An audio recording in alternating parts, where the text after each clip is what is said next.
manage in medical school. Yes, it was eventually your mom texted me. Yeah, but she texted me good luck. But I didn't say her number, so I was like really, I just like didn't know who it was, and I figured it out. It was Miss. Oh, okay. That's why I did it. Yeah. Yay. You like it? I changed it like 2 days before like it was finalized. It used to be like really long. And then I like the like alliteration, lab versus plan. Wait, I had a good time. I prefer title. You prefer the other one? I prefer me and no. Or No, that was never a title. That was never like. It was never G and lower G and no. That was never an option. Hi, thank you for coming, Laura. It changed it now.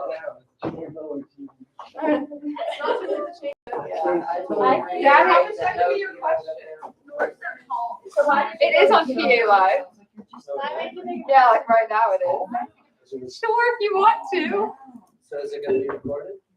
Yeah. It's recorded. You'll have a recording. What do I do? Smile. Come back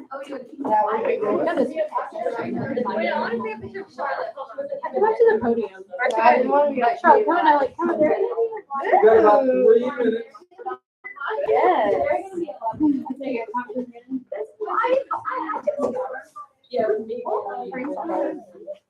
Yeah, get one. Get one. My grandma invited me.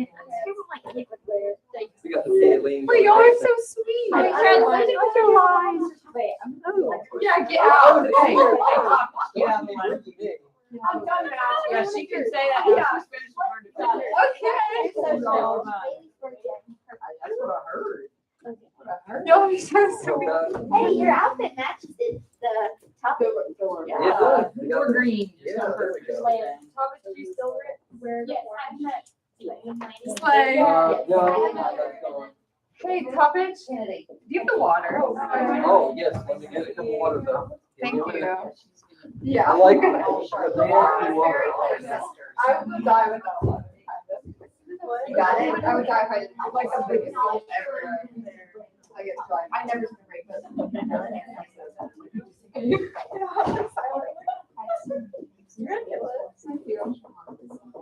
Hi, Z. Thank you for coming. If you guys sit in the. Hi, Mr. Hardeman. Thank you for coming.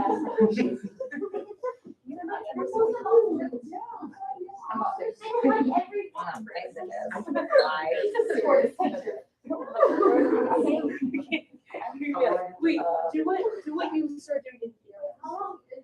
With the social. We're in the she's like, I couldn't do it. Do this your whole way. I'll be on. Hey, like I'm fixing you. So we're like, I'm looking at this. Oh, I'm so nervous. I'm so anxious. Just tell me so that you're so excited. I'm so excited. You told me that. I'm a rough sister.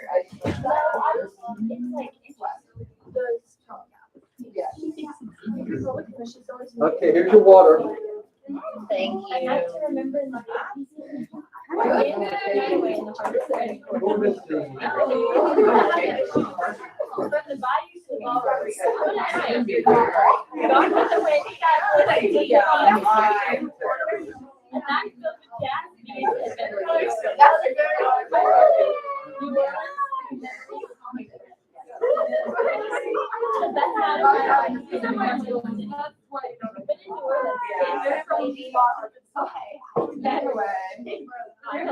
You're waiting on one more committee member?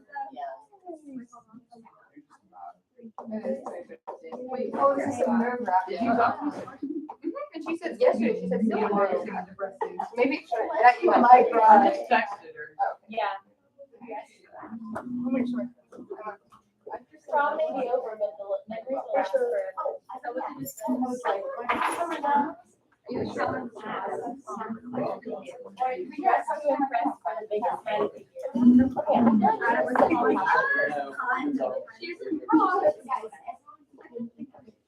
Yeah. I just like, I just think more.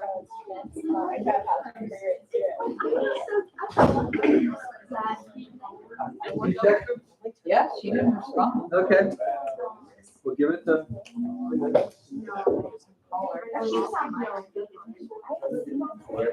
Wow, these bad girls that think they can come in. I know. Sit down, I know.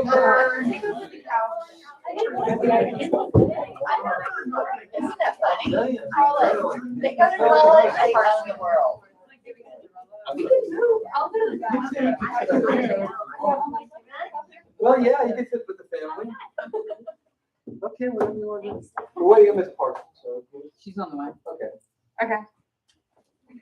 Oh, repeat visitors. Hey, what are you saying? Does it need to be silent in here? No, I thought you were gone. Oh, no, I was asking Laura, she said she only had 3 people on her committee, but I didn't know if she was including you. But like, Yeah, whenever Miss King, so then the. oh, he's room less was gone. Yeah. For me? Less serious questions, I guess. Yay. As we go to Mr. Carson, I'll make small talk with the audience, so. Always She said she great got stuff on to the have combo siblings in Thesis. There's nothing better than the sibling connection. Which so- one is better in Thesis? Oh, I'm not saying that. Oh, no. Oh, God. They Oh, both God. had stressful times at different parts. I of just- the Tell me how, I process. want to hear from mom and dad. Tell me how difficult it was with these two. What a pleasure. You're fine. So, welcome to day 3 of Honors Thesis Defense. And today we have Charlotte and Annika. So it's going to be a wonderful hour and a half here. And both topics very timely. That's one of, I think, favorite aspects of this this whole ordeal. That is at times is how relevant and important the topics are. And this is our second GMO project. I think our first one was 2010, a long time ago. Alicia, what's her name? Alicia Kane, South Korean girl, went back to South Korea, but did GMOs. I knew very little about it. This has been a wonderful experience. Again, Charlotte did not have my classes earlier in her career at PA, and it's been just great working with her. Work ethic is outstanding, always on task, and again, it's been a pleasure to have her in class this year, and this is a wonderful project. I know you're looking forward to the presentation. Let's turn it over to Charlotte. Thank you, Mr. Toppich. Good afternoon. Thank you for coming. My name is Charlotte Kulai, and I will be presenting my honors senior thesis, Lab versus Land, GMOs as a tool for agricultural, economic, and food sustainability. Though the term GMO, or genetically modified organism, could cover a broad range of subjects, for the purpose of this thesis and this defense, GMO will refer to an organism that has its DNA altered by a lab and scientists. There were 2 significantly influential books in my research and writing. The first was How to Feed the World, edited by Jessica Ice and Ken Foster.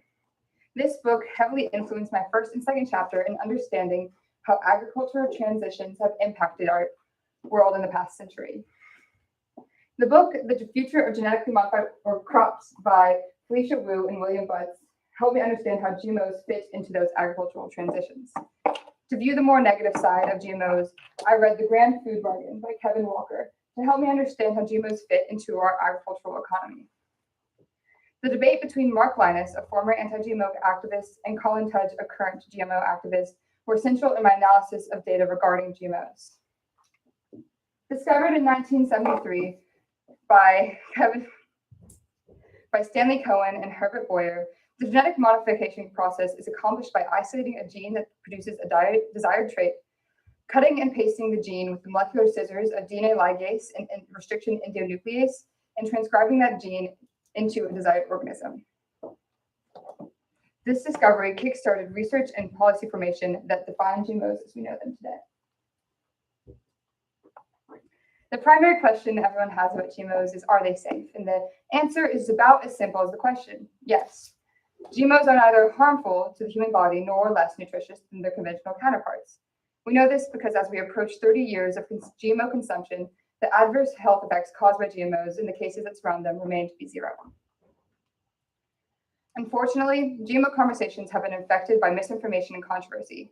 Each side of the debate believes the other is causing the deterioration of our environment, the economic plight of poor farmers, and the starvation of millions just by advocating either for or against GMOs. The majority of global GMO policy thus far has done nothing but add fuel to this fire. The allowance of GMOs to fulfill their true capacity will have to come from compromise, analytical research, and government cooperation. To understand GMO's impact on agricultural sustainability, we must first understand the Green Revolution. When rising populations threatened global security in the 1960s, agricultural transitioned to the mass-producing model, prioritizing calories produced over sustainability. Although undeniably successful, this transition shifted the practice of farming from a collaboration with nature to an attempt to control it. The discovery of GMOs emerged simultaneously with the Green Revolution. It's important to understand both positives and negatives of the addition to GMOs in agriculture to understand their capabilities. The most noticed benefit of GMOs is their ability to increase yield. From 1996 to 2015, genetically modified corn produced 357.7 million additional tons to the global corn yield. Despite popular belief, GMOs actually have significantly reduced the environmental impact of chemical inputs. Durable GMO seeds reduce the need for chemical fertilizers, herbicide-tolerant seeds prevent the over-application of herbicides, and insect-resistant seeds have completely eliminated the use of chemical pesticides. Since their introduction, insect-resistant GM crops have decreased the environmental impact of chemical agriculture in the US by 57.7%. The most significant sustainable benefit of GMOs is their ability to reduce tillage on farms. Rural Arkansas farmer Jared Holzhauer has said that his GMO soybeans have virtually eliminated the need for him to till his farms. The noticeable impact of sequestered carbon emissions due to reduced tillage farming using GMO seeds is equivalent to removing just over 10 million cars from the roads for 1 year. The potential impact if every GMO farmer chose to practice reduced and no-tillage farming would be equivalent to removing 101 million cars from the roads for a year. The use of GMOs in agriculture has not come without its consequences, however. Their use has increased the risk of weed and pest resistance. There are 36 known weed variants currently resistant to glyphosate, the most common herbicide used with GMO herbicide-tolerant GMOs.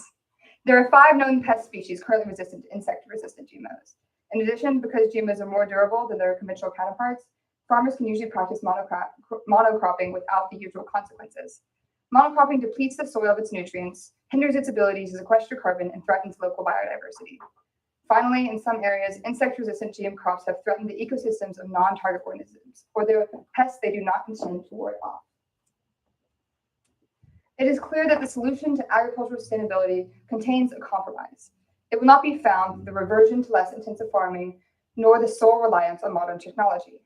GMOs allow us to practice sustainable agriculture without compromising yield gains, as long as we choose to use them correctly. Not only did the Green Revolution introduce new and expensive technologies to modern farmers, but it also brought about neoliberalism in agricultural markets.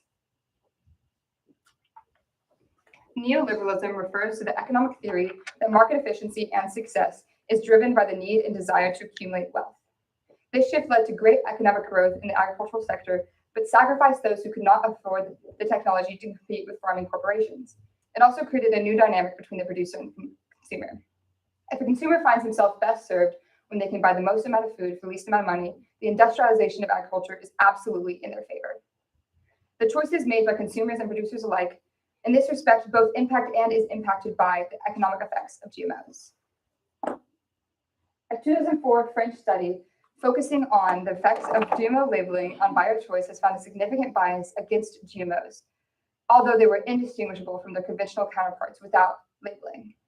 This study shows that not only do many consumers prefer non-GMO crops, but they also are willing to pay a premium price for them. Those who cannot afford to buy non-GMO crops must purchase the cheaper genetically modified food. Therefore, there is ample market for both. In the US, labels that disclose the presence of GM ingredients have only very recently been required.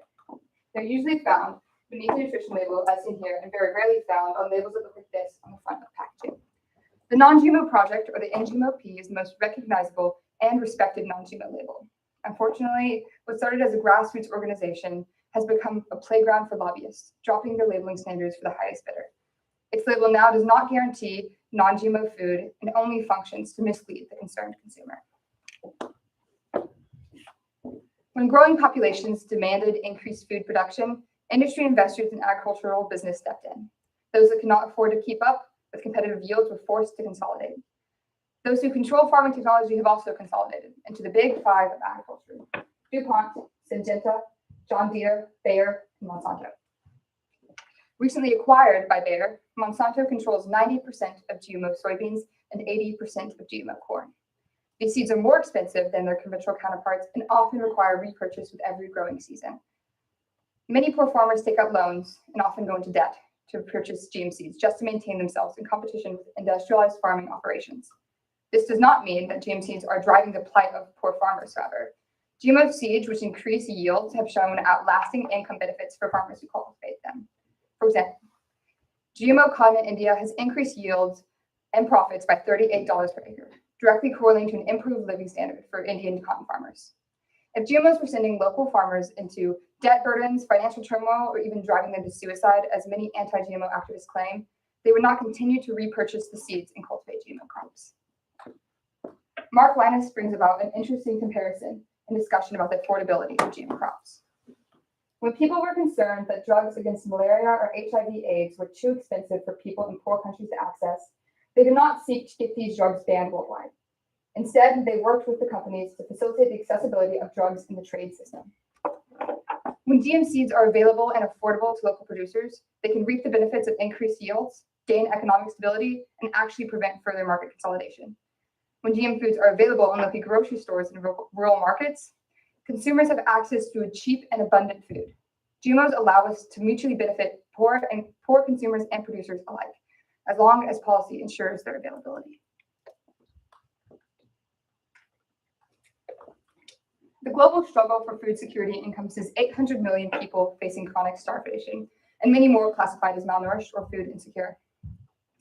GMOs can impact food security in two ways: through transgenic biofortification, or through stimulating food abundance and economic stability in impoverished communities. Biofortification refers to the nutritional enrichment of organisms prior to the germination stage.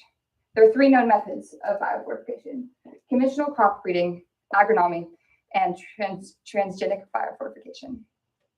Transgenesis is the genetic modification of an organism in order to nutritionally enhance it. It is simultaneously the most researched and least utilized method of biofortification, with only 13% of organisms that have been developed being released to markets. Transgenically biofortified GMOs can provide undernourished communities with nutrient supplements other than the synthetic pills provided by humanitarian organizations. By implementing such technology, undernourished communities can eliminate the dependence on wealthy countries and third-party organizations. The most famous example of transgenesis is golden rice. This is Ingo Petrutis, the face of golden rice as we know it. His team was able to biofortify a rice variety which contained the beta-carotene enzyme, which produces vitamin A. A child only has to eat 72 grams of this rice a day in order to meet their vitamin A requirements. Without this vitamin, a child could often go blind and in some cases die. Unfortunately, the promise that this rice could save 1 million kids a year remains unfulfilled. Some have determined that golden rice has not performed as promised because of preventative measures by anti-GMO activists, and others claim that this rice could never work in the first place. However, the future of golden rice is hopeful as GMO policy continues to shift in its favor. The relationship between GMOs and food security through abundance is much more straightforward. Implementing GMO crops in developing communities guarantees higher yields, which correlate to income benefits, correlating directly to increased calories consumed. Statistically, GMOs have the power to transform impoverished areas, but these communities must accept them for this to be possible. Farmers with abundant yields of GMO corn, rice, or soybeans will not be able to sell those plentiful, cheap crops to a society that does not want to eat them. Education about and exposure to GM crops will be essential in the integration of GMOs into undernourished communities that will largely benefit from them. Once they are accepted as an adequate solution to poverty, genetically engineered crops will be instrumental in the establishment of food security. From the moment Boyer and Cohn reported the possible transference of DNA from one organism to the other, global legislators began drafting regulations. US developed regulation techniques assess GMOs on a product-based approach, evaluating risks in comparison to a GMO's conventional counterpart rather as an individual food. In direct opposition, the European Union GMO regulations call for an individual assessment of each GMO on its own. Still, the European Food Safety Authority has followed assessment processes rather similar to the American FDA's approach. This policy hypocrisy mirrors that is seen embedded in most global GM policies. This is because public opinion on this issue often directly contradicts what science tells us. This begs the question, what should be the main influence of GM policy? Science or public opinion? If GMO legislature relies solely on public opinion, regulations concerning GM technology would be completely unscientific. At the same time, as the world continues to build democracy, global policies must be representative of societal views. However, those against GMOs mainly consist of those who will remain unaffected with or without the availability of GM crops. In this case, public opinion-based policies have the relevant potential to harm agriculture, the economy, or food security in developing countries that are in desperate need of technology. GMO policies concerning agricultural sustainability will look completely different in countries that are developed versus developing. Countries with already industrialized agriculture must focus on replacing unsustainable subsidies that drive environmental harm. They must also encourage the integration of GMOs and technologies that reduce the environmental impact of chemical agriculture. Furthermore, the practice of farm tillage must be phased out of agriculture completely. GM crops will be essential in this necessary shift. Finally, fines must be applied to farmers who choose to practice monocropping and do not rotate their fields with refuge crops. Countries without developed agricultural systems have the opportunity to create sustainable models from the beginning. With the use of GMOs, countries can create sustainable agricultural systems while also increasing food production. Government policy initiatives surrounding agricultural development must include clear guidelines to ensure the establishment of environmentally friendly farming practices. This should be backed by financial incentives from industry investors. Despite the beliefs of those against GMO use, the most significant monetary burden on modern farmers is the lack of new technologies, including GMOs, and taking out loans to afford such. In order to make farming economically viable in modern agricultural landscape, policy must ensure the availability of GM seeds. This begins with the unimpeded research and development of GMOs. Though corporate greed has historically infected the GM industry, private company involvement in GMO research projects is often necessary for efficient development, commercialization, and transportation. With industry involvement, however, unfair patenting practices must be prevented. In addition, the influence of third-party organizations on government policies must be prohibited. With monetary incentives, wealthy countries should encourage agricultural corporations to collaborate with developing nations in order to integrate GMOs into local farms. This was significantly successful with Monsanto's partnership to bring drought-resistant maize in African countries. With government guidance, the implementation of GMOs can ensure that agricultural growth and economic stability for low-income farmers. In regards to transgenic fortification, the development of such GMOs should be left to agricultural corporations with the resources and funding to do so. Nations that struggle with food insecurity and malnutrition should focus on the implementation of GMOs for the benefits of national transformation and the abundance of cheap food. For this to be possible, governments should focus on the domestic cultivation of GM crops rather than just their importation. Furthermore, corporate partnerships with impoverished nations should help increase the GMO availability will ultimately benefit both parties. National initiatives to fight food insecurity should include these policies. Moving forward, political attitudes towards GMOs must strive for cohesion and harmony.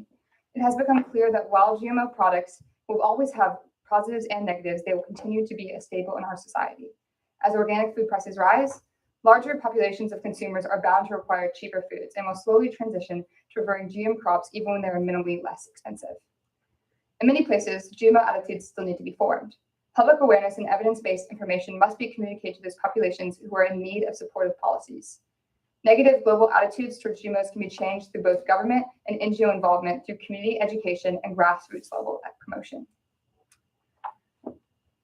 GMOs will never be accepted by everyone. They will continue to face misinformation and unscientific opposition.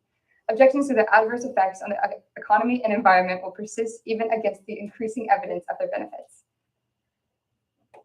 The genetically engineered future of our world does not rely on the opinion of each individual, but instead on the global realization of their necessity for improving agricultural sustainability, economic stability, and malnourishment. As the world continues to fight climate change, poverty, food insecurity, we must continue to ensure them to improve the development, investment, availability, adoption, and acceptance of GMOs. Thank you.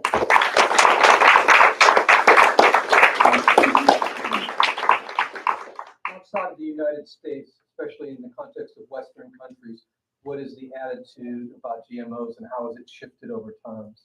So in Western countries or, Yes, like okay, Europe, etc. well, Europe is actually diametrically opposed to the idea of GMOs. And this is an interesting phenomenon because their agricultural systems are like more close to the US model.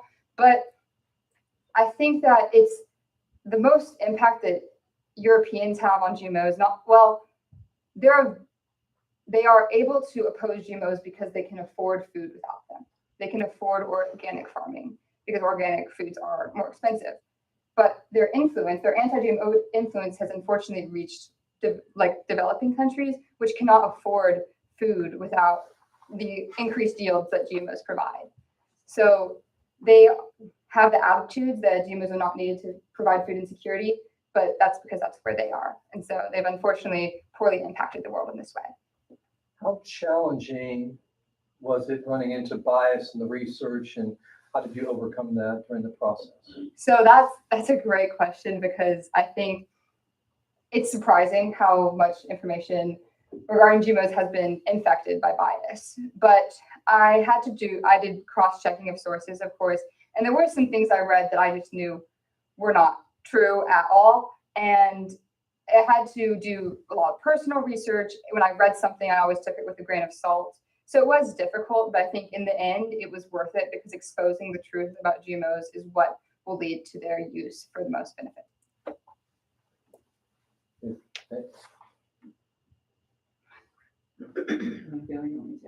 Go ahead. Okay. So you mentioned that transgenesis is the most researched of the biofortifications, but the least utilized. Yes, ma'am. Why?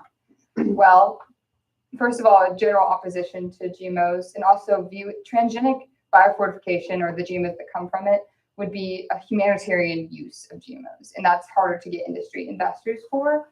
And golden rice, as a prime example, was only able to be transported, commercialized, and accepted through the involvement of corporate agriculture. And I think people that are making GMOs for humanitarian aid don't want to accept help from corporate agriculture because of their past greed, but it's ultimately necessary for that reason. So I think that as policies shift and as those developing transgenically biofortified GMOs realize the necessity of industry involvement and just the funding and resources that come with corporate agriculture, I think that will create a shift towards transgenic biofortification. I want to start just by saying congrats on completing your thesis. Thank You did you. a very nice job, and your writing throughout the year has been spectacular. You're a very organized student and organized writer. And Thank you. yes, you did a great job, and it made my job easier. So thank you. Yeah. You answered a bunch of my questions that I was coming up with in your presentation, but I do want to ask you a biology question. So you talked about how there are very few insects that are resistant to GM crops. Why do you think that is, and how do you think the ones that have come about came about? Well, there have been many studies on how pests do become resistant to GMOs and how many generations it would take. And it takes generational exposure to insect-resistant GMO crops to develop a resistance. But I think that people have faith in insect-resistant crops, and their benefits are crazy. I think that and I think refuge cropping has been very important in the halting of insect-resistant forming insect-resistant pests. And I think people are especially careful about that because they know how easily it can happen. And the reason there are so many weed-resistant varieties is because of the overuse of glyphosate in agriculture. You spoke a lot about the misinformation that's out there, in the world and on the internet and such. Do you have any ideas on how to combat that? Education, primarily. I know that I thought GMOs were bad until I took your class. Yeah. I know that anyone who hadn't taken biology, any high school student, I could ask their opinion on GMOs and they'd say, what are GMOs? Or GMOs are bad.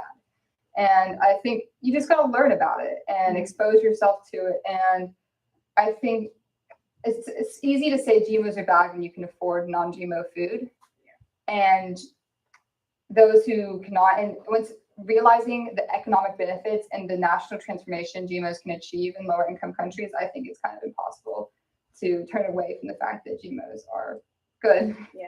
So those organic labels that you see on food, I know it means that there are not GMOs, but did you do any research on what other qualifications you have to have in order to have that label organic?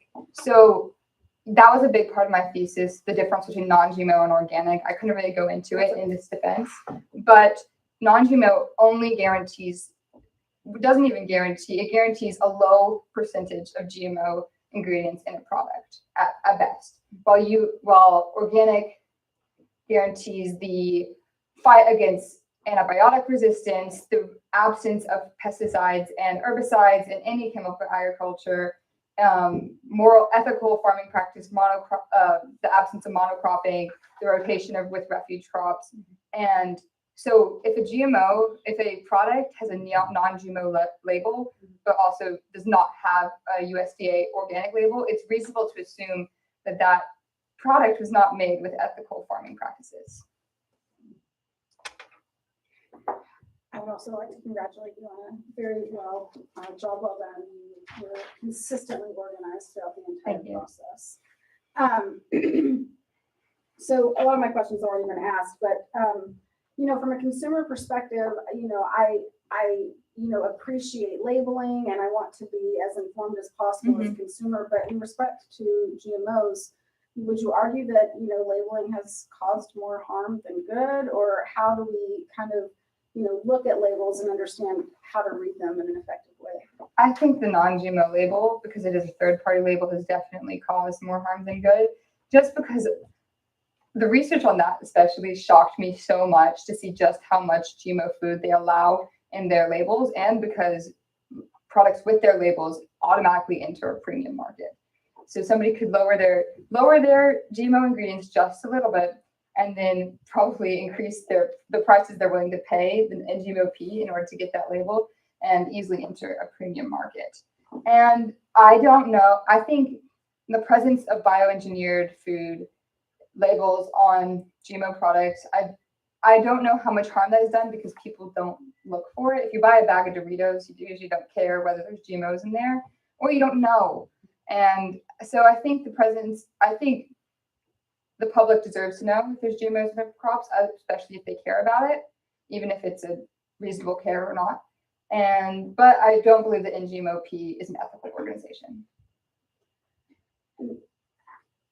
How would you respond to the argument that historically GMOs, or at least the use of GMOs by corporations who have tried to control through patents, and intellectual property rights, how it has in some cases led to increased fertilizer use. Historically we haven't used them well. Right. How would you respond to that argument that it can be done differently in the future? I think a lot of people believe that a shift in agriculture away from harmful environmental practice is unhelpful. I don't think that is true, because I think it will, if we can put enough, it will take monetary pressure, that's true, but if we can provide enough incentives for corporations to shift their agricultural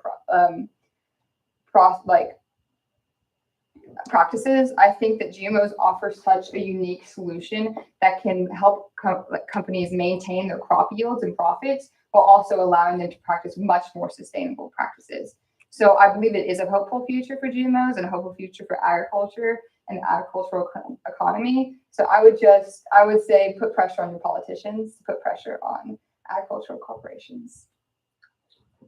Could you elaborate on any interview opportunities, either that you were able to conduct or even missed opportunities that you wish you could have incorporated into the project? I had a really good interview with Jared Holzhauer, who is a rural Arkansas farmer, who really opened my eyes to the reality that GMOs do help eliminate tillage, which I think is their biggest benefit by far. But I did have plenty of missed opportunities. I had a few professors that did not get back to me. I really wanted to reach out to Riceland, but I was unable to get in contact with a secretary who I was told to contact. And then it kills me every day, but I had the opportunity to speak with Mark Linus, who is a very prevalent now GMO activist, but was a former anti-GMO activist. And I kind of just let it slip through my fingers. And that is my biggest regret of this thesis, I have to say. Questions from the audience? Yes, Catherine. What was your favorite GMO controversy that you were able to Favorite's an go over? interesting word. Most interesting. Thank you. Well,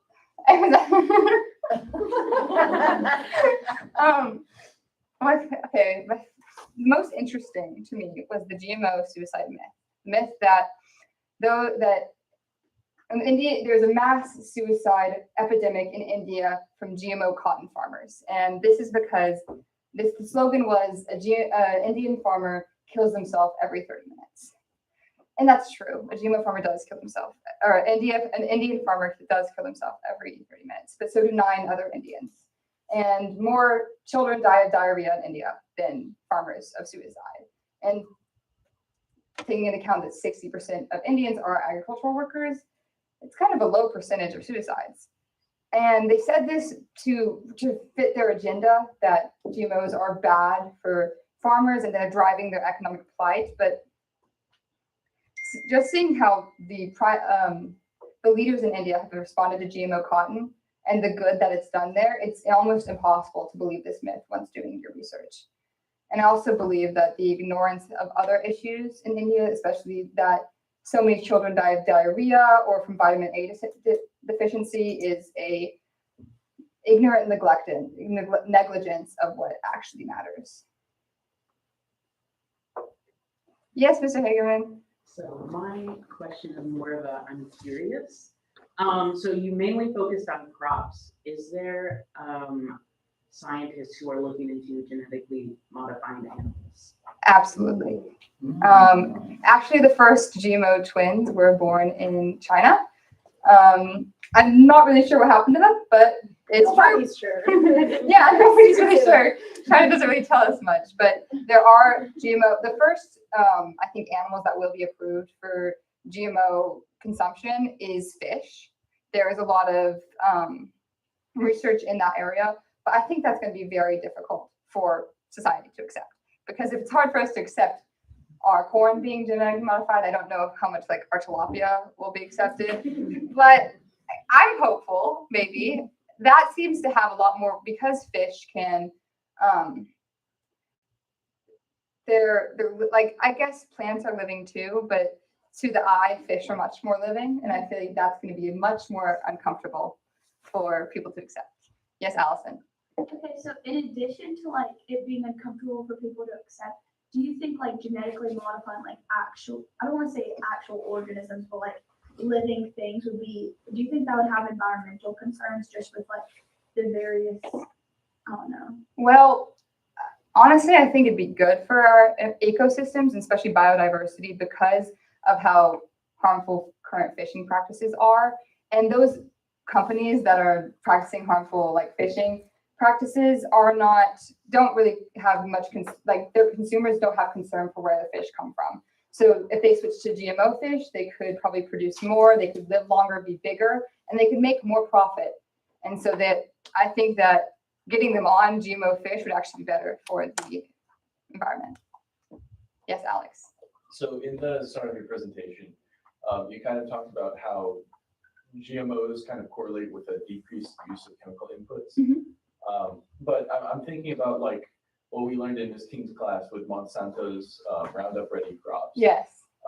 So how are more crops grown that provide like biofortification, or how does it work? Well, insect-resistant crops completely eliminate the need for chemical pesticides, and that's where the most agricultural benefit comes in regards to chemical agriculture. But herbicide-tolerant GMOs actually it's like they go hand in hand with herbicides.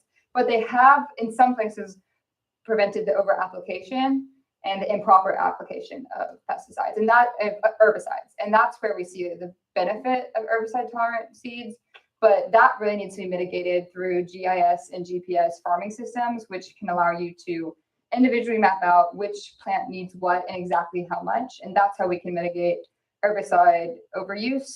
And those who say that herbicide is something that is hard to get around because it does decrease yield, with the lack of it does decrease yield so much.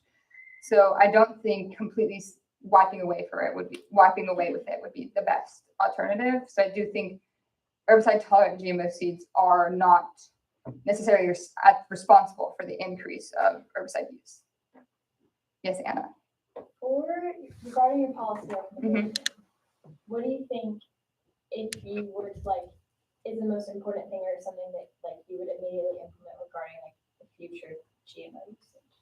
The transition to banning farm tillage as a whole. I think that, I mean, it would be hard, but I think it's absolutely necessary for carbon emissions in our world.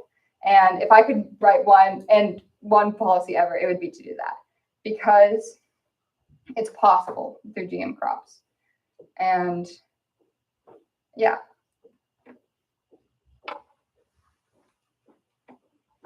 Oh, Molly. I was getting ready to clap. Oh. Ready You to clap. misled me. Should we clap? Sorry.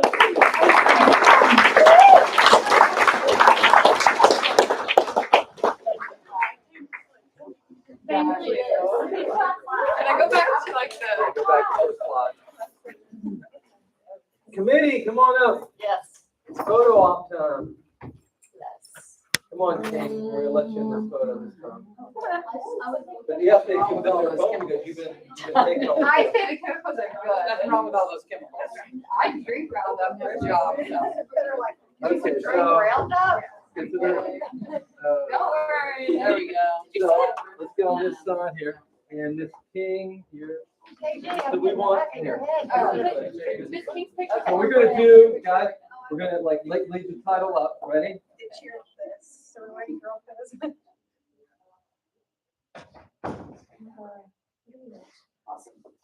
Now let's get The fam. Fam and Sis, of course. And our guest from the University of Arkansas. Thank you. Hey, Charlotte. Thank you, thank you.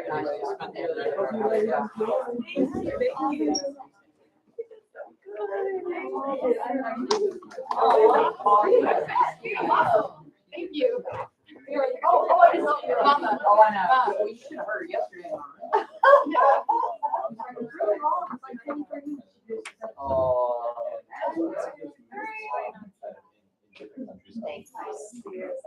Thank you. Coming back up. One more. Catherine, one more picture. Oh, No, Catherine, so not you. Oh, I thought she was playing both daughters. Yeah, I did now. Yeah, I get both daughters in the photo. Aww. Oh, sorry, yeah. You got it? Yeah. All right. All right. You got it? You need the paper.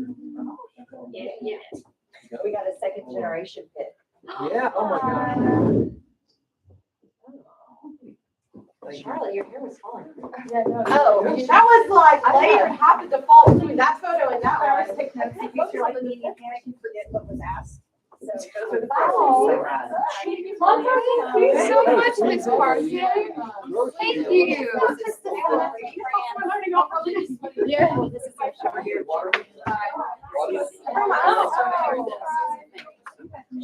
Thank you. Bye. Annika, Yeah, that was nice. So Wait, yeah. tonight, right?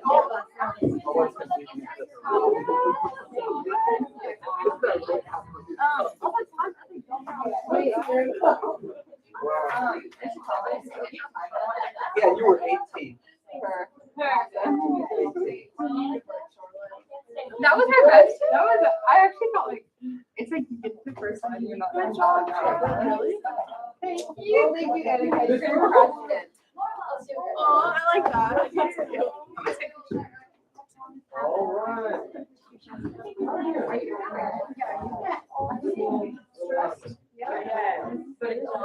Hey, how are you?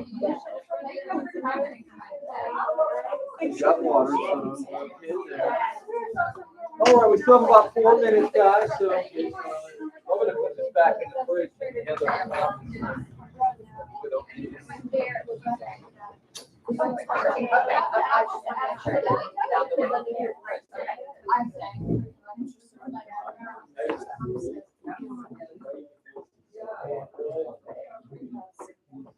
No, I'm just going to go between. I'm staying.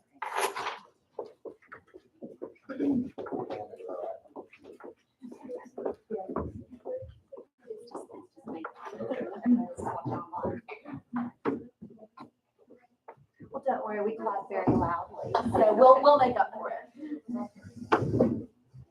She said everyone else is watching online. I said, don't worry, we clap very loudly, so full family.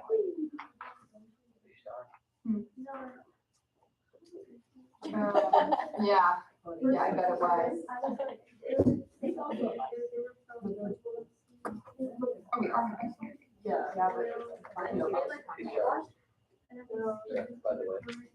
Oh, okay. Why is Josh here? Couldn't think of one. Can't you repeat? What's that?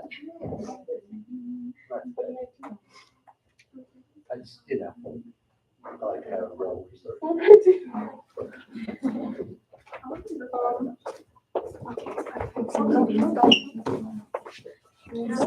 think I already asked.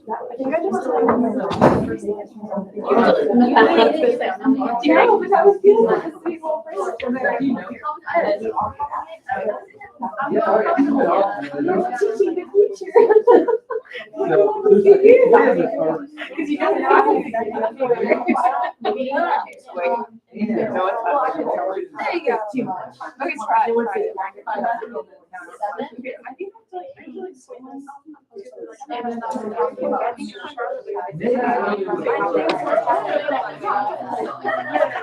If you want, you can get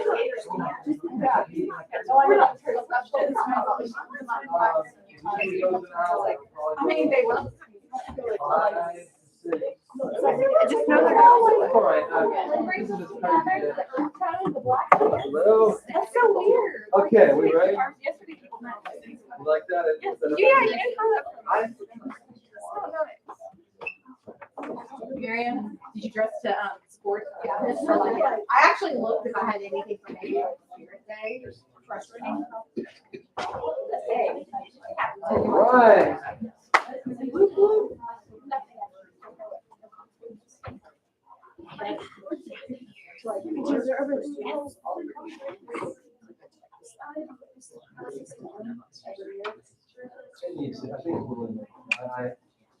I really am confident about something. I think there's a groundswell.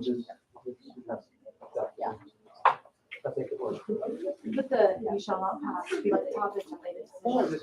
I don't want to remember, and that's it. You have to but you have to tell them clarification before. Correct. Got about 30 seconds. Nice 4 o'clock crowd. Wow, that's good.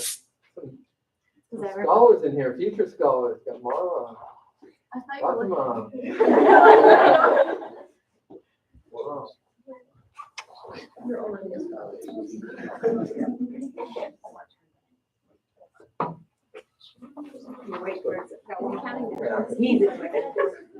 Welcome everyone. Again, day 3, defense number 6 in our projects.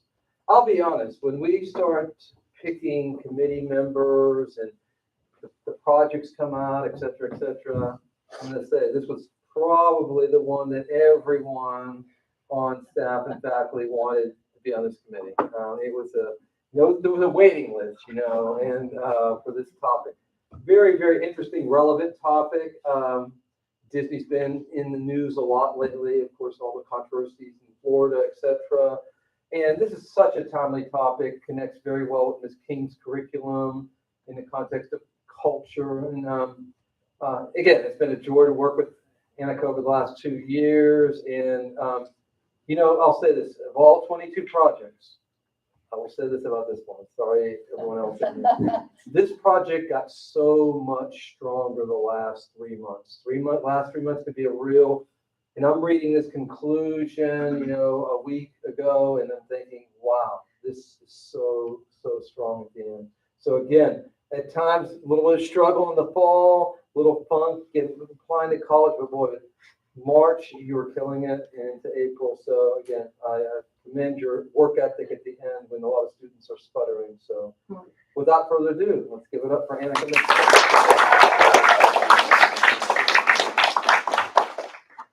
Hello, everyone. Thank you so much for coming. My name is Annika Menzik, and I will be presenting my honors senior thesis, Unhappily Ever After, the Psychological Impacts of Disney Movies on Children.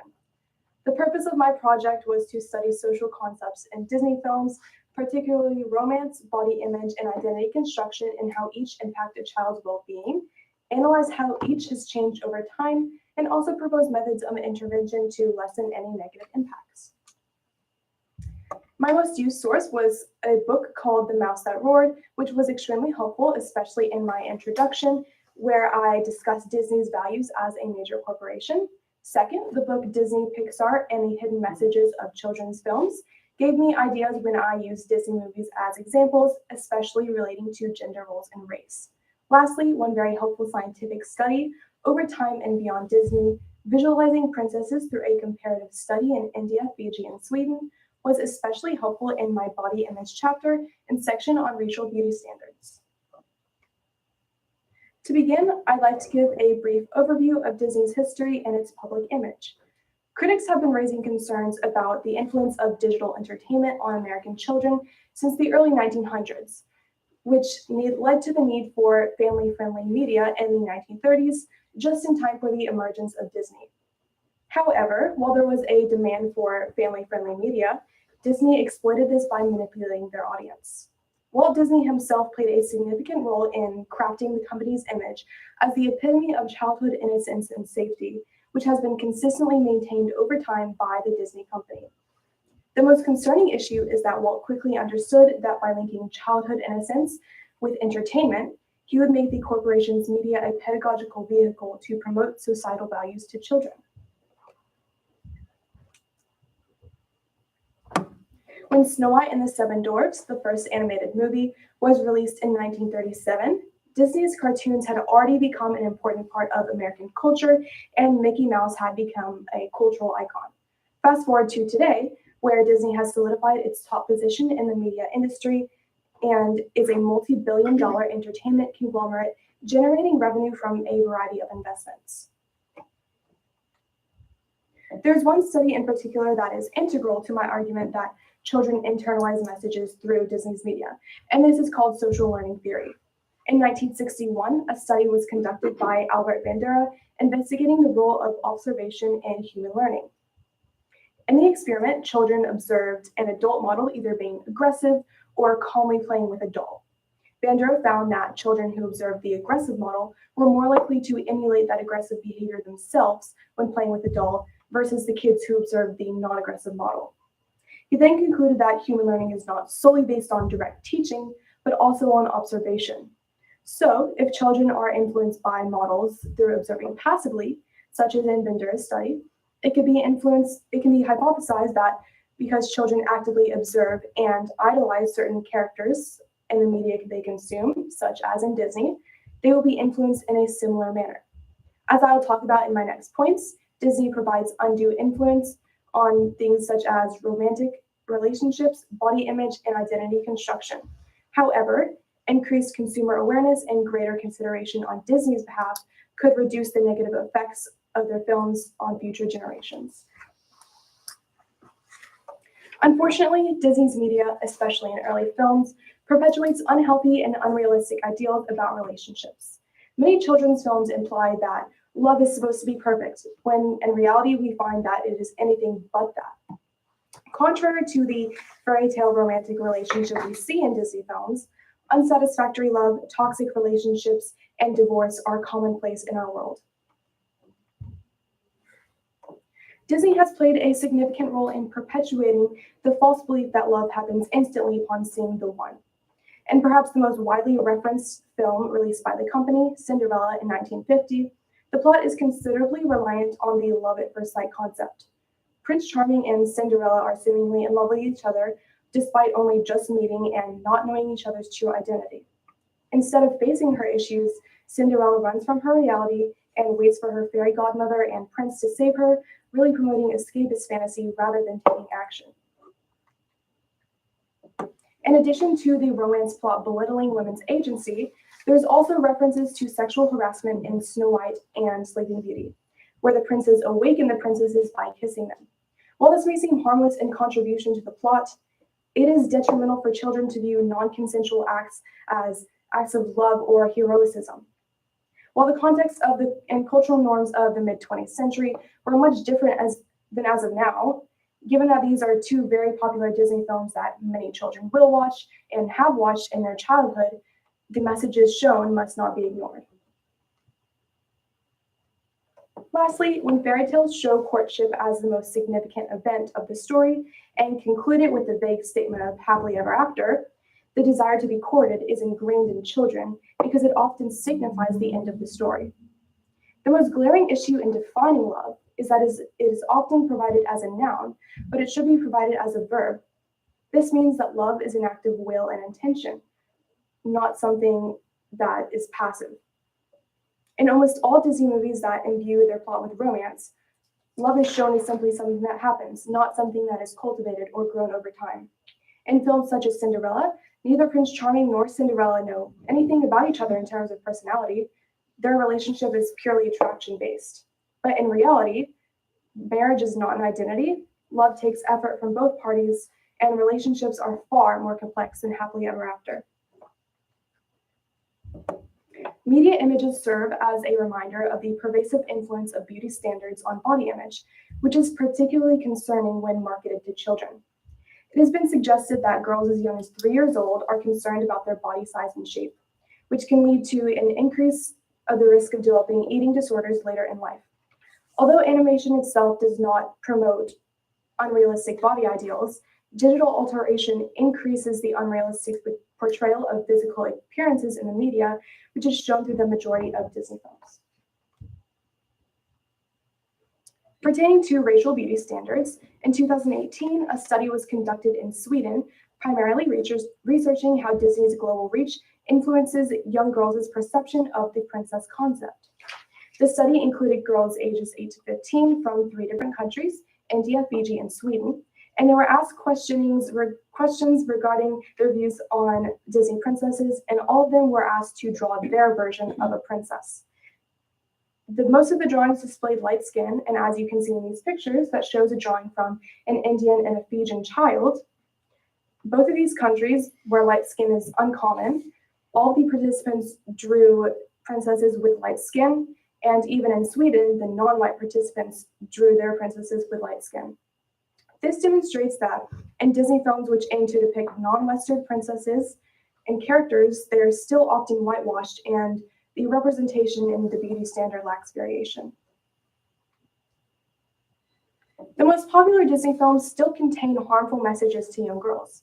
For example, in The Little Mermaid, there's a significant difference between the good characters, such as Ariel, being depicted as attractive and skinny, where the evil characters like Ursula are depicted as unattractive and overweight. This good and evil character appearance trope can be seen in many Disney films, including Sleeping Beauty, Cinderella, and of course, Beauty and the Beast. One website called Above Average analyzed 11 Disney princesses and found that 6 of the princesses' eyes, measured horizontally across their face, were larger than their waists. Many of their proportions are physically impossible to attain. Belle, for example, has one of the most unrealistic proportions of any Disney princesses, considering that her neck is almost as big as her waist. Which, this is a bit ironic considering that Beauty and the Beast tries to present the message that appearances shouldn't be judged.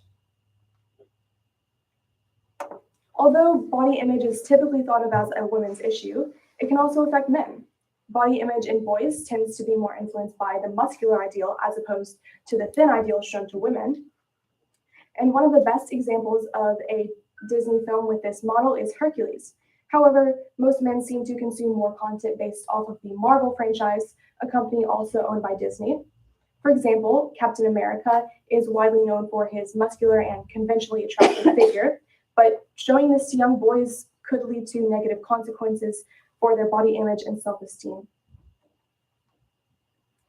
Children as young as 5 years old can start associating larger body types with negative characteristics, and exposure to beauty ideals in the media at the same age can lead to future appearance-related concerns and eating disorders, as well as low self-esteem, which can further result in depression, loneliness, and anxiety.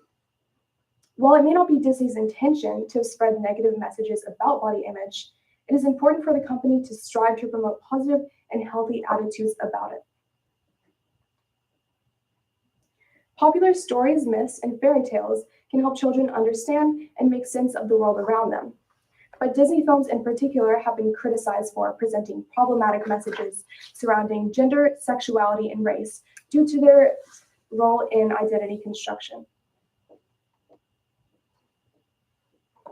Our perception of gender is highly influenced by two main factors: appearance and gender roles. In most Disney films, the main physical difference between males and females are the representations of body size. A large component of this is called gender dimorphism, which describes the socially constructed differences in appearance and behavior between men and women. These two extremes display that the messages that men and women are not only different physically, but that these gender type traits also determine their behaviors and roles, which is another large part of gender identity. The majority of original Disney princesses embody conventional gender norms that involve dependence on men, domesticity, and a lack of assertiveness. When a child observes Cinderella's role as a maid before being recognized as a princess, an image is generated in their minds about how they should behave. The reversal of these roles is often villainized as well, such as in the portrayal of the Queen of Hearts in Alice in Wonderland, who asserts her authority in defiance of traditional gender roles, and as such, she becomes a threatening figure, similar to other Disney villains. Although there's nothing wrong with gendered behavior, certain aspects of stereotypical femininity or masculinity can be problematic if children internalize assumptions about their gender and avoid activities that do not conform to these expectations. Another large part of identity is sexuality. Although there have been several minor characters who do identify openly as part of the queer community, prior to 2022, there was really no significant representation for the community in Disney films. As a company that seeks to avoid controversy, this hesitation is understandable, given that even small scenes have been targets of censorship by intolerant audiences. However, Disney's half-hearted attempts at queer representation, combined with perpetuating negative images and queer-coded villains, only increase frustration within the queer community. Queer coding is the practice of subtly depicting a character as queer without explicitly stating it by using certain personality or physical characteristics. These depictions would not be an issue if the villains' queerness was not tied to their behavior, and if Disney didn't have a history of queer coding their villains, such as in Scar in the Lion King, Ursula in The Little Mermaid, and Jafar in Aladdin. These characters are typically recognized as queer because of their lack of interest in the opposite gender, effeminate mannerisms, and flamboyant dress. While Disney has never explicitly stated that these characters are queer, coding them as such can perpetuate harmful stereotypes and contribute to a lack of positive representation. If racist portrayals go unchecked in the media, it can normalize negative stereotypes, and especially for white children, it can make them less likely to call out other people's racist behavior. For children of color, these stereotypes can lead to self-esteem and identity issues. Early Disney movies often propagated white supremacy by portraying non-white characters as comical, inferior, threatening, or eliminating them altogether. For example, the film Dumbo, released in 1941, contains a scene with a group of crows talking in a stereotypical Black dialect, and the lead crow is named Jim Crow, which has been flagged repeatedly as racially insensitive for obvious reasons. Similarly, Peter Pan, released in 1953, featured harmful characterizations of Native American people and their culture. And while these cases may be just racial insensitivity rather than intention, they're still extremely offensive. One large milestone for Disney was The Princess and the Frog, in which the first Black Disney princess, Tiana, was introduced. However, it received some mixed reviews. Disney did attempt to mitigate racial controversies by reaching out to the NAACP, But still, some were critical of the fact that Tiana is one of the few Disney princesses thus far to be shown coming from a low socioeconomic status, which can reinforce negative stereotypes about the Black community. Additionally, some were disappointed that Tiana spent the majority of the movie as a frog, diminishing her role as the first Black Disney princess and depriving her of the opportunity to develop as a human character. However, while the movie may have had its flaws, it still remains an important milestone. Children's movies, just like American society, publicly denounce negative opinions such as homophobia, sexism, and racism. So the issue is not whether to condemn these attitudes, but rather how effective a movie is in demonstrating its opposition to them. Because Disney plays a role in teaching societal standards and moral lessons, they also have the potential to help children realize that the images portrayed are often unrealistic. Fortunately, the recent efforts in incorporating more diverse relationships, body types, and characters shows progress in that they are taking viewers' demands and modern social movements into account. Recently, there have been more popular movies released that do not revolve around romance, such as Moana, which features themes of culture, exploration, and adventure. Although certainly not the only example, movies that don't feature romances heavily tend to emphasize the importance of personality development and individuality, which is a key element missing in the majority of Disney's earlier films. Disney is making efforts to improve their body inclusivity, especially in their heroines. In one recent 2021 film, Encanto, the main character Mirabel is a far deviation from the traditional princess look, depicted with glasses and as an average weight. Also, one of Mirabel's siblings, Luisa, is a strong woman with a muscular physique, as opposed to the stereotypical feminine body. Disney has especially improved their gender depictions in their live-action remakes. For example, the new Aladdin better displays Jasmine's urge for agency, and the main conflict is her fighting for the right to rule her kingdom herself, which she does achieve at the end of the film, as opposed to the original. Disney has also begun openly advocating for the queer community. In one of their most recent films, Strange World, released in November 2022, features an openly queer Disney character, a teenage boy named Ethan, who talks about his crush on another boy. Although the film underperformed and was only released on Disney's streaming service, not in theaters, Disney's inclusion of queer characters is still a step in the right direction towards representation and visibility for the community. Disney has also made significant efforts to improve the diversity of characters and has recently vowed to make at least 50% of the characters in their films from underrepresented groups. For a most recent example, Disney has announced that their 2023 live remake of The Little Mermaid features a Black actress as Ariel. And despite getting some negative backlash from consumers, this representation is monumental, as it is one of the few times a Black actress has played a Disney princess. There are two main methods of intervention I proposed, the first one being social media campaigns. As consumers, our power should not be underestimated, as it can affect the way a company functions, especially with the widespread use of social media. For example, with the release of Ralph Breaks the Internet in 2018, a sequel to the 2012 Wreck-It Ralph, there was controversy over Princess Tiana's whitewashed appearance, as opposed to her appearance in Princess and the Frog. But Disney received negative responses via social media and decided to make changes to avoid more negative publicity. Providing people with the tools to advocate for these values and engage in activism is an essential first step in fostering resistance. The second intervention method involves educating people about media literacy and how to spot harmful messaging in films. Disney's influence primarily happens when children passively watch films, which makes it essential for parents and teachers to be involved in their children's media consumption. Parents can encourage their children to think critically about the story by asking questions that challenge their beliefs, such as, what would have happened if Cinderella and Prince Charming had more time to get to know each other at the ball? In schools, activities like this could be part of media literacy or film appreciation classes to help students learn how to actively analyze and consume media.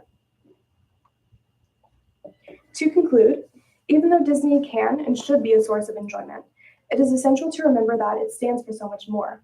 Like any other mega corporation, Disney is driven by profit and aims to expand its reach. The difference in Disney, however, is its public image. The company is able to deflect almost all criticism, as it is an icon of childhood innocence and wholesome entertainment. However, while we may experience sentimental emotions or nostalgia towards Disney, it is important to look beyond these images and understand what their messages convey. Issues with media messaging are not limited to Disney, nor are they limited to topics of romance and relationships, body image, or identity construction. All the issues addressed in these theses can be connected to the larger scope of representation in the media. With greater representation and awareness comes greater empowerment. And for young children who view Disney characters as role models, empowerment is a vital tool in creating a better, more inclusive future. Thank you.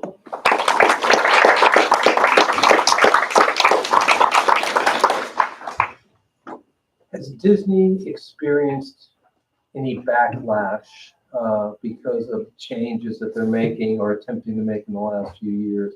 If so, how's that played out? Yes, so especially with them announcing their 2023 version of The Little Mermaid, which features the Black actress, they got a lot of negative responses on social media from people just saying that they think remaking the movie, especially with a Black actress, might take away from the integrity of the original film. And whilst a few people might feel this way, I think it does a lot more good for representation than it does taking away integrity from the original film. So there are negative responses from people, but the overwhelming majority are happy about it or don't have an opinion on it.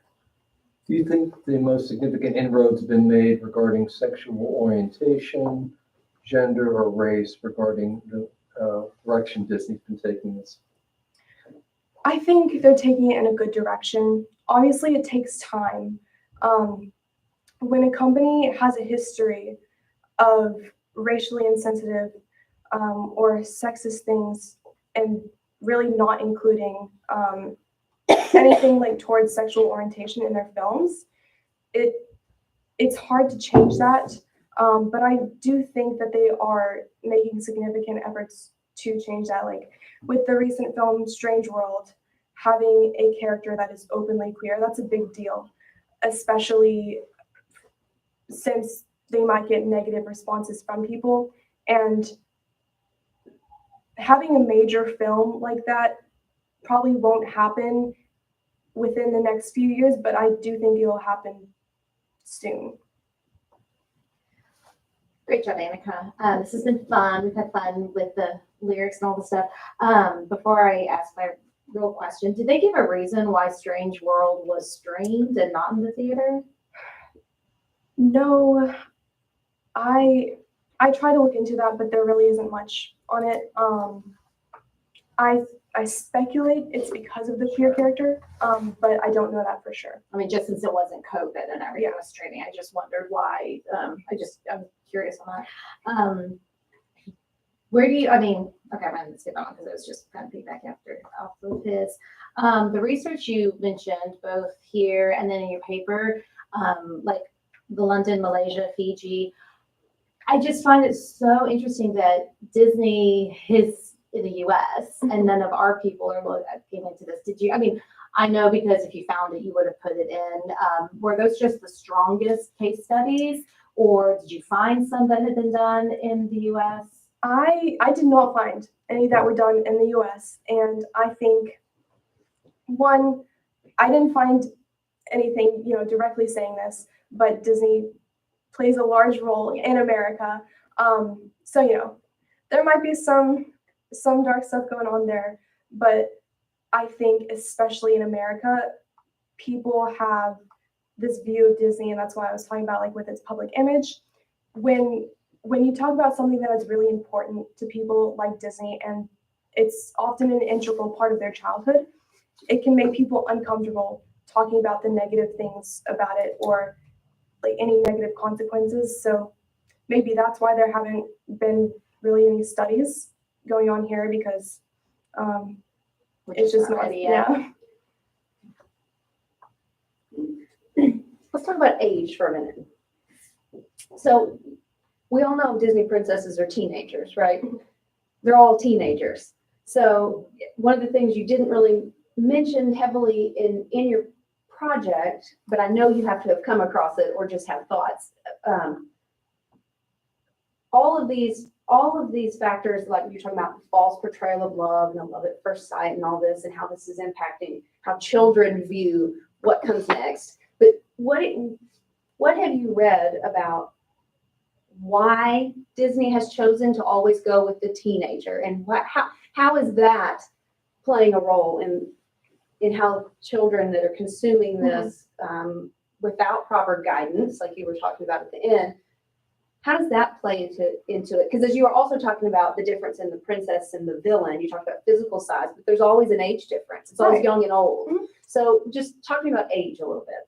Yeah, so in the study I referenced with India, Fiji, and Sweden, there was a little page or a paragraph that talked about, as part of the beauty standard is having a youthful look.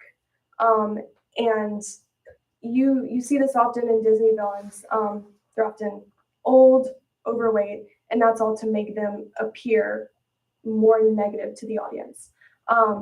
So I think really having the Disney princess as a teenager, it's kind of that perfect age where it's you're not an adult yet, you're not really a child.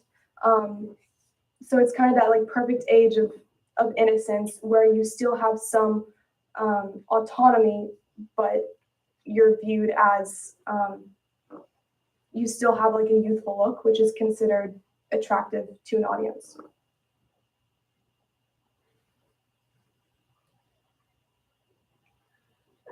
I was like, do I need to be your voice? First of all, I want to say, of all the years I've sat on the thesis committee, I think you are the best writer I've ever read. And I've truly enjoyed reading what you wrote. You had very few grammatical errors ever. And anyway, I really enjoyed reading every word you wrote. I thought you did a great job. And I, too, agree with Toppage, and I think I even put on there, wow, your conclusion, your ending, you brought it all together. And I thought, like you said, sometimes people fall off a little bit at the end, but I feel like you also got stronger. I loved, and I don't want to have any questions, but I just want to tell you, I loved when you brought in about the boys too, because I think sometimes the male roles are overlooked. And then you brought out some really cool points too when you brought in the cultural part of it. And I just thought you did a great job overall. Thank you. So congratulations. Thank you so much. And I love everything about this thesis so much. My favorite example is the Little Mermaid, and even though they're redoing it with a black lead character, it's still literally a woman who gives up her voice for a man, which I just find so incredibly interesting that they're still going with that route. You mentioned a little bit, of course, and Ms. Carnahan did too, some of the global case studies, but Disney makes films that are viewed all around the world. And did you come across other studies that talk about the impact of the extensive impact of these films in other countries? Well, I'll just go with that. Yeah, there was one study in Malaysia that I read, and it talked more about Malaysian culture than it did about Disney movies, but it was still a part of it. And the reason why I didn't really talk about it was because the study was more talking about like family values, which is another like large part family, your nuclear family. That's a big part of Disney films. So something that they looked at in Malaysia was how like close-knit their families are, and how Disney movies often don't display those cultural elements in their films. And in general, a lot of the studies I read that weren't from the US, which were most of them, most of the girls didn't identify with white Disney princesses, and even if they were non-white, it's still very whitewashed from a Western perspective. So many girls feel ostracized because of that.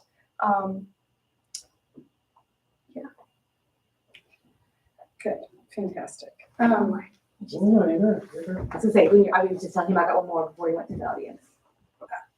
I don't really know if this is more of a statement or a question, but it's interesting to kind of look at Disney and think about, the chicken or the egg question, because, on the one hand, they reflect society at the time in which they are made, similar to, just the way culture does, but also the films are guiding and shaping, our interpretation of that world as well. And so I find it interesting that, we can use that as a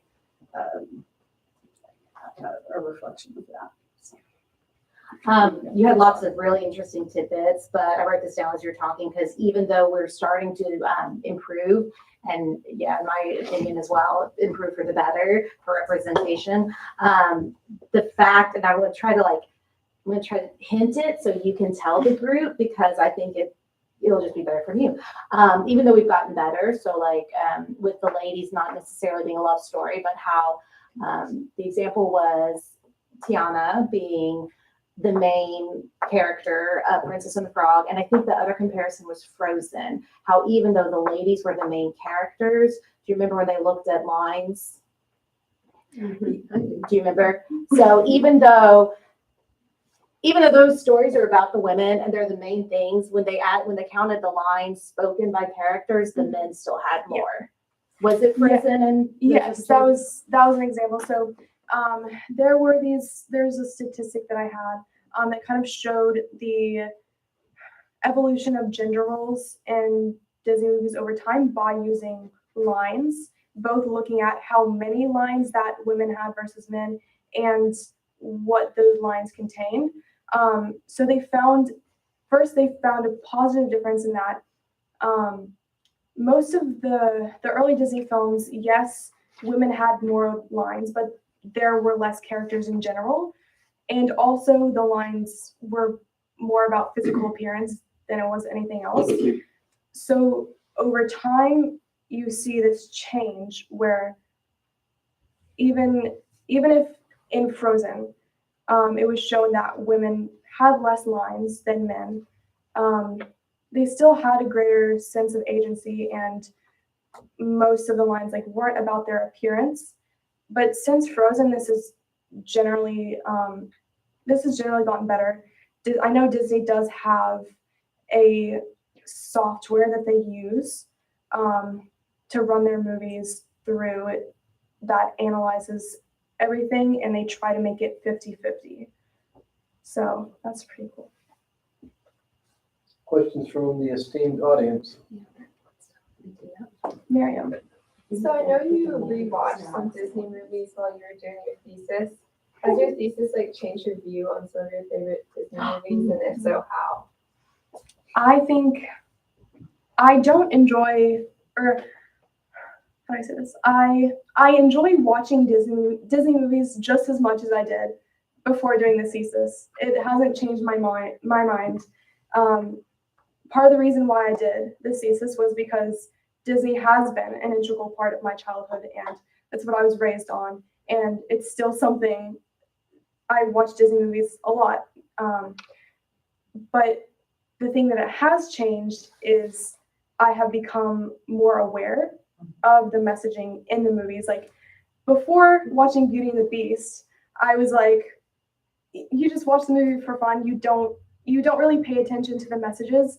And when someone says, oh, this is probably an example of Stockholm Syndrome, you're like, oh, it kind of is. So now, instead of just watching passively and hearing from someone telling me that this is a negative example of a relationship or whatever it might be, now I can do that for myself, which is it's not just a valuable tool for Disney films. It's a valuable tool for all films too, and all media. Yes. Well, it opens door for conversation, because I told you this, that my daughter is 8 and we watch all the things, and even my children, when we get to the Peter Pan, like we'll watch the Native American song, they're doing the lyrics, and even as younger children, they were both like mama. And so it's good to see it because then you then have that conversation. So when you eventually have the children, watch your shows and enjoy them, but you'll just talk through it. Yeah, that's a really good thing to do with your kids. Try. So you mentioned Disney changing for the better and how the future is hopeful. But how do we guarantee that the change that Disney is taking isn't performative and only for the sake of the audience or not making people mad, that kind of stuff? Yeah. So I wrote about this in my conclusion, and basically, it probably is performative. We have no way of knowing what a company's true values are, but given Disney's scope, mega corporation, we know they're trying to make money, and they can do that by appealing to the audience and giving an appearance of inclusivity. Most brands have like diversity, equity, and inclusion initiatives, and Disney isn't different. So it might be performative. And does that matter to the consumer? It's more of an ethical question and a personal question. I would like for it to, of course, you want a company's values to be truly that they want to be more inclusive, but a lot of the time it won't end up that way. And you just kind of have to hope that it'll change for the better, regardless of what their motives are. So Disney owns like ABC News, right? Do you see messaging in the media through their news agencies that is similar to what the Disney films in their Pixar and Marvel? Did any of that come up? I didn't really look into that. Yeah. But again, I think it just speaks for the scope of their business, how they own. It's not just ABC. I can't even name all the corporations they own. So they have a very large influence, and I'm sure they use that to promote their content. I believe they made what a lot of TV channels are owned by Disney, and they run their films through that. Yeah. So that's just another way of advertising. Yeah, I agree. I was just a technical question. Did you take any look at the demographic trends of this country over time and the trend toward more inclusivity? And try to correlate them in any way? I think there definitely has been more of a push towards inclusivity, and Disney has felt the pressure of that, which is probably a large reason why they want to incorporate more of this in their films. Because if they don't, they're going to be the company that's the odd one out. Because most people have like inclusivity initiatives now. It's odd for a company not to have that. Yeah, but just to follow up on it, the demographic trends I think reflect that as well, and I hope perhaps give you some hope that they will continue down the line and not retract. It's just kind of a market fact. Yeah, for sure. Anyway, Great job. I say be hopeful. Annika, you did such a fabulous job. I love this topic. Yes. Okay, so we talked about this a little bit on this list.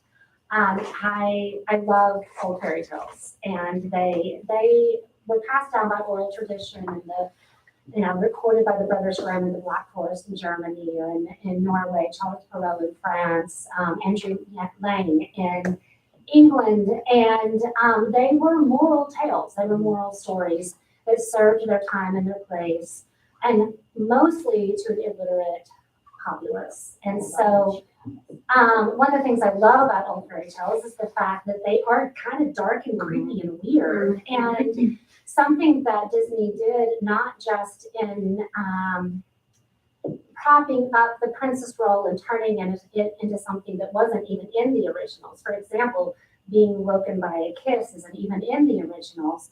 But they also not just whitewashed the story, but they like took all of everything that made them good out of them, you know? And so everything that made kids love them because they were kind of creepy and dark and weird, but also it's what made them moral.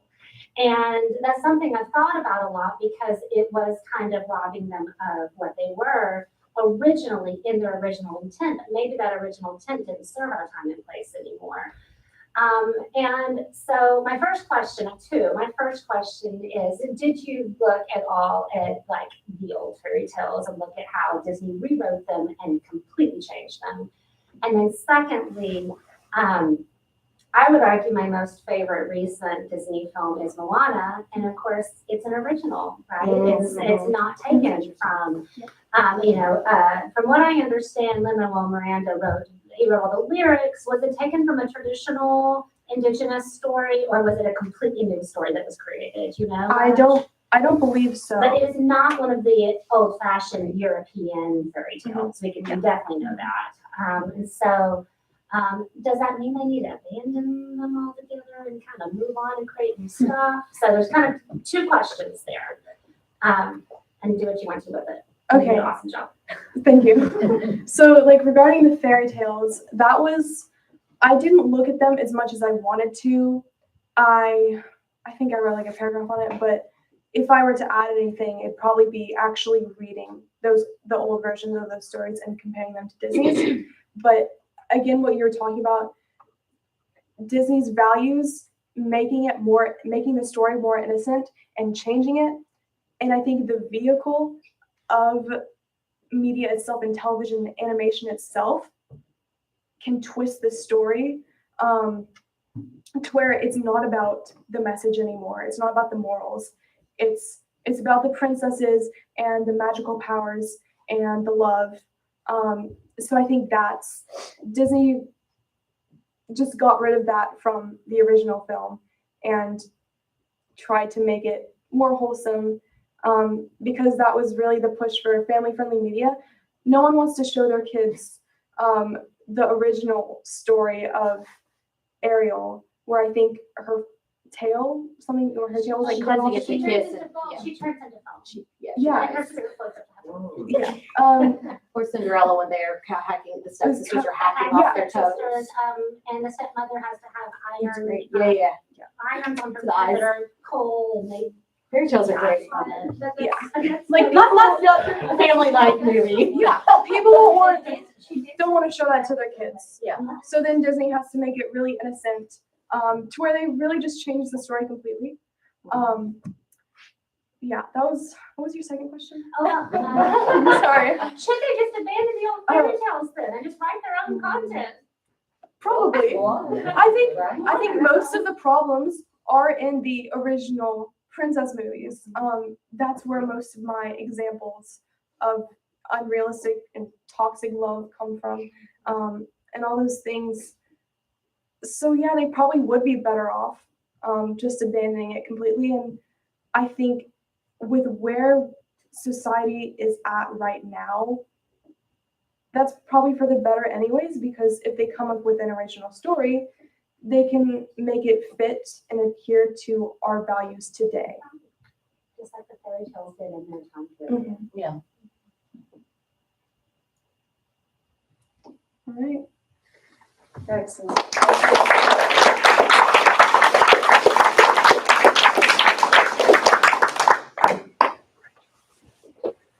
Go back to the slide. You have to love that all the parents who have raised their children on Disney movies are vested in this topic. So you have really enlightened us and educated us. Thank you. Come on, committee, come on for a photo op. They're Shakespeare, like reading these song lyrics are like Gaston, so really, like that.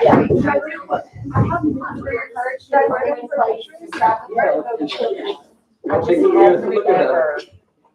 God, this intellectual on.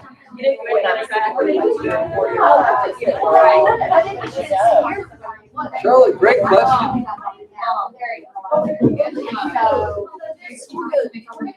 sorry. I think so good. You were all worried about